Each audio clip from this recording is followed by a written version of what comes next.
અરવલ્લી જિલ્લાના મોડાસા તાલુકાના બડોદરા ગામે વર્ષ 1974માં માલપુર તાલુકામાં વાત્રક જળાશય યોજના અમલમાં મૂકવામાં આવી ત્યારે રૂગનાથપુર ગામના વાત્રક જળાશય અસરગ્રસ્તોને બડોદરા ગ્રામ્ય પંચાયતમાં જમીન સંપાદન કરેલ હતી।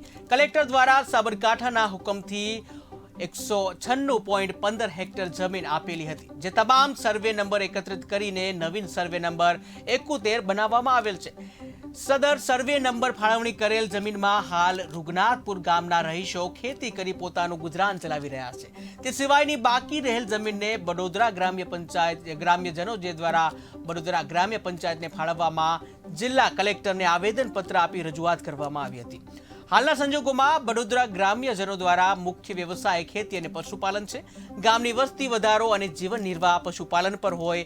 જમીનની જે તાતી ઉપસ્થિતિ છે, તંગી સર્જાઈ છે કે જ્યાં ગામમાં ઘર બનાવવા માટે ગામતળ પાદર નથી, તેમજ ઢોર ઢાખર માટે ગૌચરની જમીન પણ ખૂબ જ ઓછી હોવાથી પ્રજાજનો આર્થિક સંકળામણ અનુભવી રહ્યા છે। ગામે મોટા ભાગની વસ્તી અનુસૂચિત જાતિ, અનુસૂચિત જનજાતિ તેમજ બક્ષી પંચની આવેલ છે। તેઓ ખેતી તેમજ પશુપાલનનો વ્યવસાય કરે છે।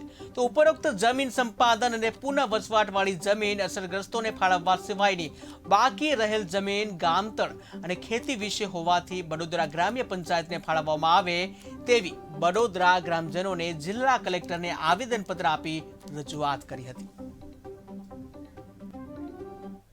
અસરગ્રસ્ત વિસ્તારની પ્રજાનો સમાવેશ કરતા બડોદરા પંચાયત જમીન ફાળવેલી 1974માં, અને ત્યારબાદ એ ખેડૂતો આવીને વસવાટ કર્યું।